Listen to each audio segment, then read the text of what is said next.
হাই ছাত্ৰ ছাত্ৰীসকল, তো এই ভিডিঅ'টো মই বনাইছোঁ অকল দশমমান শ্ৰেণীৰ যিসকল আগন্তুক HSLC পৰীক্ষা দিব তেওঁলোকক শুভেচ্ছা দিলোঁ প্ৰথম। আচলতে পৰীক্ষা তোমালোকে এইবাৰ মানে কেনেহান হ'ব পৰীক্ষাটো সেই বিষয়ে মই জনাব তোমালোকক মানে ভিডিঅ'টো বনালোঁ। তো প্ৰথম কথা হ'ল যে তোমালোকে পৰীক্ষা হলত মানে এই 8:15 মানে সোমাব লাগিব, মানে সোমাব পাৰিবা পৰীক্ষা হলত। 8:30 তোমালোকক বহীবিলাক দিয়া হ'ব, 8টাৰ পিছত বহীবিলাক দিব। আৰু তোমালোকক যিখন MCQ আছে মানে OMR চিট আছে, OMR চিটখন ধৰা পৰীক্ষা 9টা বজাত আৰম্ভ হয়, 20 মিনিট আগত তোমালোকক MCQ মানে সেইখন চিটখন দি দিব।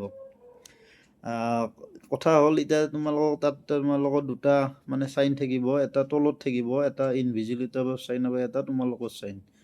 কিন্তু বহুত পৰীক্ষাৰ্থী কি কৰে মানে ইনভিজিলেটৰৰ ঠাইত নিজৰ চাইনটো বহুৱাই দিয়ে, গতিকে সেইটো নকৰিবা। তোমালোকৰ চিনটো সদায় মানে পেপাৰখনৰ লেফ্ট ছাইডে থাকে, সেইটো চাইড তোমালোকৰ, আৰু ৰাইট ছাইডে তোমালোকৰ ইনভিজিলেটৰৰ মানে যিজন নিৰীক্ষক থাকিব তেওঁৰ চাইনটো থাকে, গতিকে তোমালোকে সেইটো ভুল নকৰিবা। ছেকেণ্ড কথা হ'ল তোমালোকে মানে কি কয় যিখন OMR আছে, OMR চিটখন তোমালোকে মানে 1.5 ঘণ্টা ৰাখিব পাৰিবা লগত, তাৰপিছত নিৰীক্ষকৰ হাতত জমা দিব লাগিব। তাৰে আগত যদি কাৰোবাৰ হয় তাৰ আগতে জমা দিব পাৰিবা, মানে ৰখি থাকিব নালাগে, তোমালোকে থিয়ৰিখিনি লিখিব আৰম্ভ কৰিব পাৰিবা। তাৰপিছত আৰু এটা কথা হ'ল যে তোমালোকক যিখন প্ৰশ্ন কাকত দিব, সেই প্ৰশ্ন কাকতখন পৰীক্ষা আৰম্ভ হোৱা মানে 9টা বজাত আৰম্ভ হ'ব, তো তোমালোকক 10 মিনিট আগতে মানে তোমালোকক পেপাৰখন দি দিব। কিন্তু তোমালোকে 10 মিনিট আগত লিখিব আৰম্ভ কৰিব নোৱাৰিবা, তোমালোকক জাষ্ট পেপাৰখন চাবৰ কাৰণে মানে দি দিব, ঠিক আছে। আৰু ইমান বছৰ যেতিয়া পৰীক্ষা হৈ আছিল, আমি যিখন পেপাৰ আছিল তো পেপাৰখন মস্ত ডাঙৰ দেখাব, মানে তাতে গোটেইকেইটা মিডিয়াম আছিল আগতে, Asomiya medium, English medium, Bengali, Hindi এইগিলা চব থাকে, বড়ো মিডিয়াম। কিন্তু এইবাৰ পেপাৰবিলাক কি হ'ব, এইবাৰ পেপাৰবিলাক মানে অসমীয়া মিডিয়ামত অকল অসমীয়াই থাকিব, ইংলিছ মিডিয়ামখিনি ইংলিছ মিডিয়াম থাকিব। গতিকে পেপাৰবিলাক আগৰ নিচিনা তাৰমানে ডাঙৰ মানে নহ'ব, মানে সৰু সৰু হ'ব। এই যি ক্লাছত যিবিলাক তোমালোকে টেষ্টত পোৱা তেনেকুৱা ধৰণৰ হ'ব। গতিকে মস্ত কিতাপখন নহয় আৰু এইটো কথা।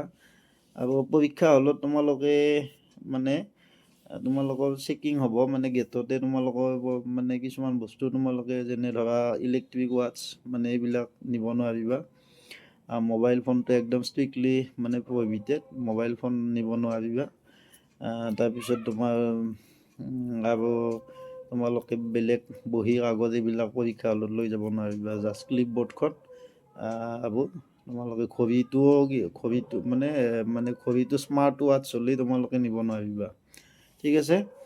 তো এইখিনি নীতি নিয়ম আৰু পৰীক্ষাৰ যিখিনি আমাৰ ৰেজিষ্ট্ৰেশ্যন নাম্বাৰ আছে এইবিলাক আছে, তো তোমালোকে এইবিলাক ভালকৈ বহুৱাবা।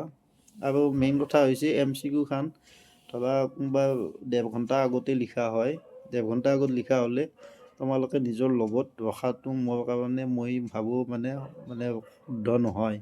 কাৰণ তোমালোকে থিয়ৰিখন যেতিয়া লিখিবা তেতিয়া MCQ খানত যদি কিবা ফটা চিটা হয় তেতিয়া সেইখন কেঞ্চেল হৈ যাব। গতিকে লিখা হোৱাৰ লগে লগে ভালকৈ চাবা, চাই পিনে নিৰীক্ষকৰ হাতত জমা দিবা, ঠিক আছে। তো এইখিনি কৈ মই ভিডিঅ'টো সামৰণি মাৰিলোঁ, আৰু তোমালোকক পৰীক্ষাৰ শুভেচ্ছা দিলোঁ, ভালকৈ দিবা, বহুত ভয় কৰিব নালাগে। আগৰ নিচিনাই থাকিব, খালি প্ৰচেছবিলাক লিখাই থাকে, কিন্তু আৰু পৰীক্ষা দিব যাওঁতে যিখিনি যাৱতীয় কাগজ, আমাৰ ৰেজিষ্ট্ৰেশ্যন কাৰ্ড, এডমিট কাৰ্ড এইবিলাক লৈ যাবা। তো এইটোৱে আৰু বাকী নাই একো ভয় কৰিব লগা বিশেষ, গতিকে ভালকৈ দিবা। আৰু চেনেলটো মানে কথাখিনি যদি তোমালোকে ভাল পাইছা শুনি, তেতিয়া চেনেলটো ছাবস্ক্ৰাইব কৰি দিবা, আৰু ভিডিঅ'টো যিমান পাৰি সিমান শ্বেয়াৰ কৰি দিবা, যাতে বেলেগ পৰীক্ষাৰ্থীবিলাকেও গম পায় আৰু সুফল পায়, ঠিক আছে। Bye bye.